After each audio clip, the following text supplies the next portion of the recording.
absen 10 dari kelas 10 IPA 1. Hal ini saya akan mempresentasikan tentang bank sentral dan sistem pembayaran.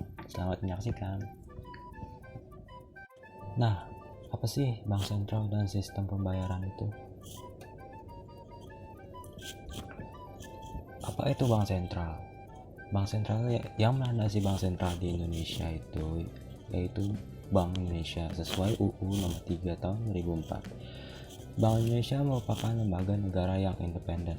Bagi yang nggak tahu independen itu adalah lembaga yang berdiri sendiri tanpa campur tangan pemerintah gitu. Kecuali untuk hal-hal yang secara tegas diatur dalam undang-undang tersebut. Sebagaimana UU Nomor 3 Tahun 2004 memuat 1. Pemegang kas pemerintah, 2. Dapat menerima pinjaman luar negeri, menata usahakan serta menyelesaikan tagihan dan kewajiban. 3. Mengundang Bank Indonesia dalam sidang kabinet yang membahas masalah ekonomi. Nah, sekarang ini kan lagi pandemi gitu kan, semua negara juga Indonesia kena masalah ekonomi. Sekarang pada saat ini yang sekarang dihadapi oleh Indonesia masalah ekonominya yaitu resesi. Ya, resesi itu adalah bisa dibilang banyaknya pengangguran pada umumnya gitu. 4. Rancangan APBN. 5. Menerbitkan surat utang negara. Nah, pemerintah ini harus berkonsultasi dengan Bank Indonesia dan pemerintah juga harus berkonsultasi dengan DPR. Nah, Bank Indonesia dapat membantu penerbitan surat-surat utang negara. Dan yang ketujuh, Bank Indonesia dilarang memberikan kredit kepada pemerintah. Bank Indonesia dengan dunia internasional. Apa sih hubungannya gitu kan? 1. Melakukan kerjasama dengan bank sentral negara lain. 2. Bank Indonesia bertindak untuk dan atas nama negara Republik Indonesia sebagai anggota. Nah, status Bank Indonesia. Status Bank Indonesia ini ada dua, yaitu sebagai badan hukum publik dan sebagai badan hukum perdata. Sebagai badan hukum publik, Bank Indonesia berwenang menetapkan peraturan-peraturan hukum yang merupakan pelaksanaan dari undang-undang yang mengikat seluruh masyarakat luas. Badan hukum perdata. Sebagai badan hukum perdata, Bank Indonesia dapat bertindak untuk dan atas nama sendiri di dalam maupun di luar pengadilan. Nah, apa sih dari tadi nyebutin bank sentral gitu? Apa sih fungsinya gitu? Yang pertama yaitu sebagai leader of the last resort, yaitu memberikan kredit dan pembayaran kepada bank yang mengalami likuiditas. Nah, likuiditas itu bagi yang nggak tahu ya suatu kemampuan bank untuk memenuhi finansialnya pada saat jatuh tempo. 2. Bankers Bank bertujuan mencapai dan memelihara kestabilan nilai rupiah dengan melaksanakan kebijakan moneter. 3. Kestabilan nilai rupiah terhadap barang dan jasa diukur dengan atau tercermin dari perkembangan laju inflasi. Inflasi itu harga barang yang naik secara bersamaan. Nah, tugas dan wewenang bank sentral. Yang pertama itu menetapkan dan melaksanakan kebijakan moneter. Kebijakan moneter itu kebijakan yang dibuat oleh Bank Indonesia dengan tujuan tertentu. Nah, wewenangnya itu menetapkan sasaran moneter dengan memerhatikan sasaran laju dan juga melakukan pengendalian moneter. Tugas kedua yaitu mengatur dan menjaga kelancaran sistem pembayaran. Wewenang pertama menetapkan penggunaan alat pembayaran. Alat pembayaran itu kayak uang, debit, dan sebagainya. Terus 2. Mengatur dan menyelenggarakan sistem pembayaran.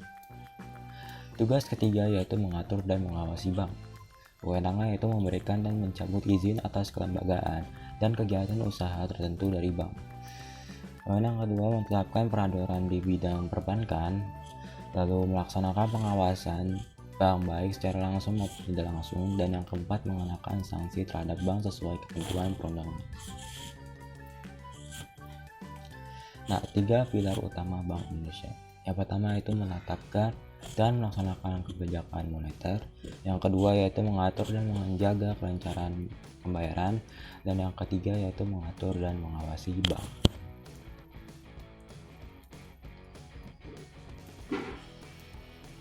Tujuan Tunggal Bank Indonesia. Tujuan Tunggal Bank Indonesia yaitu mencapai dan memelihara kestabilan nilai rupiah. Kestabilan nilai rupiah tersebut mengandung dua aspek, yaitu kestabilan nilai mata uang terhadap barang dan jasa, dan kestabilan nilai mata uang terhadap mata uang negara lain. Independensi Bank Indonesia. Menurut Undang-Undang Nomor 3 Tahun 2004 mengatur 5 independensi yang harus ditaati oleh Bank Indonesia. Yang pertama yaitu independensi kelembagaan. Lembaga negara yang bebas dari campur tangan pemerintah dalam melaksanakan tugasnya. Terus yang kedua yaitu independensi sasaran akhir. Menetapkan sasaran akhir kebijakan moneter yaitu sasaran inflasi mempunyai tingkat independensi yang rendah karena sulit berkoordinasi dengan pemerintah. Karena harus berkoordinasi dengan pemerintah. Independensi instrumen memiliki kewenangan untuk menetapkan sendiri sasaran-sasaran moneter dan melaksanakan pengendalian moneter dengan menggunakan berbagai instrumen moneter. Yang keempat yaitu independensi personal, memiliki kewenangan untuk menolak dan mengabaikan intervensi dalam bentuk apapun. Dan yang kelima, independensi keuangan. Dewan Gubernur berwenang menetapkan anggaran tahunan Bank Indonesia yang meliputi anggaran kegiatan operasional, kebijakan moneter, sistem pembayaran, serta pengaturan dan pengawasan perbankan. Nah, dari kan kita nyebut kayak sistem pembayaran, apalah itu sistem pembayaran gitu. Pasti kan tanya-tanya kan. Nah, apa itu sistem pembayaran? Sistem pembayaran tuh kayak suatu mekanisme yang mengatur perpindahan nilai dibarengi oleh barang dan jasa. Umumnya itu ya transaksi. Sistem pembayaran dibagi menjadi dua, yaitu tunai sama non tunai. Ya kalau tunai ya udah tahu kan pakai uang gitu. Kalau non tunai contohnya pakai debit, pakai e-money dan sebagainya. Nah, komponen-komponen yang harus ada pada sistem pembayaran. Yang pertama itu ada komponen regulator. Regulator itu kayak kita mengatur kebijakan yang mengikat seluruh komponen sistem pembayaran. Terus yang kedua itu infrastruktur. Infrastruktur itu sarana fisik yang mendukung operasional sistem pembayaran, ya misalnya mesin ATM, mesin yang buat kartu gesek tuh yang ada di supermarket itu, yang buat gesek kartu gitu. Terus penyelenggara, lembaga yang memastikan penyelesaian akhir dari seluruh transaksi.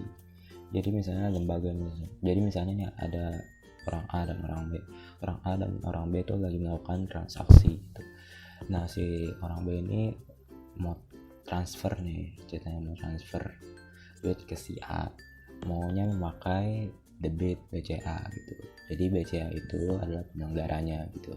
Terus instrumen, alat pembayaran baik tunai maupun tunai yang disepakati oleh para pengguna dalam transaksi. Terus yang terakhir yaitu pengguna, konsumen yang memanfaatkan sistem pembayaran. Konsumen di sini bisa penjual dan juga bisa pembeli. Nah, sistem pembayaran diklasifikasikan menjadi dua jenis, yaitu ada sistem pembayaran besar, high value payment system, dan sistem pembayaran nilai kecil atau retail. Retail payment system.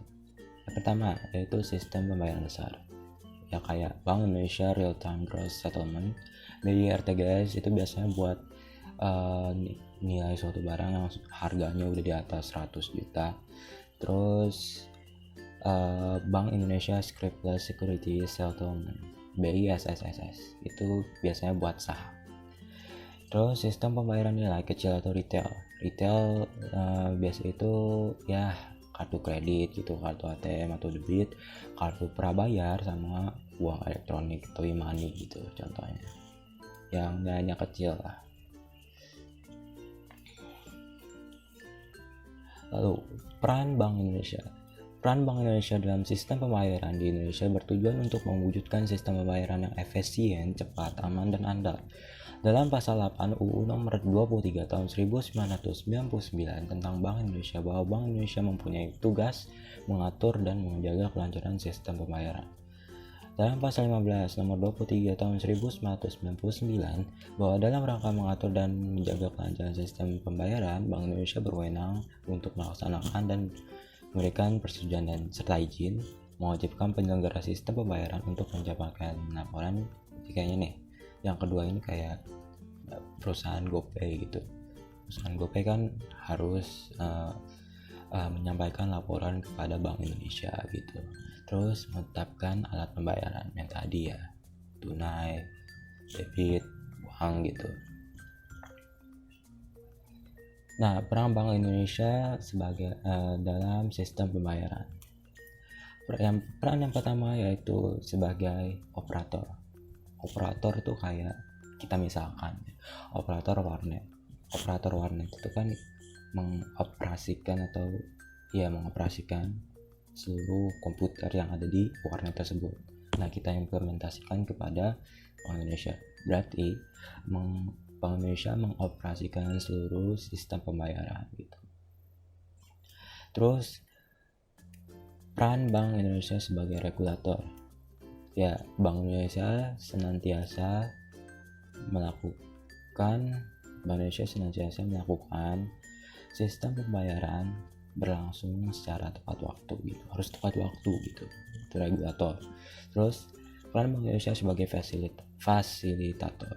Bank Indonesia itu selalu menyempurnakan sistem pembayarannya, jadi kayak Bank Indonesia itu selalu memfasilitasi sistem pembayarannya gitu. Terus peran Bank Indonesia sebagai development coordinator, yang ini keren nih, kan bahasanya itu development coordinator. Terus development coordinator itu kayak Bank Indonesia koordinasi perkembangan sistem pembayaran, kayak mengawasi sistem pembayaran itu. Terus peran Bank Indonesia sebagai pengguna, Bank Indonesia juga berperan juga sebagai konsumen dalam sistem pembayaran. Nah, itu saja yang dapat saya sampaikan. Semoga bermanfaat. Assalamualaikum warahmatullahi wabarakatuh. Sampai jumpa di I don't know when I will make video again, but see you soon at the next video. Bye. Peace.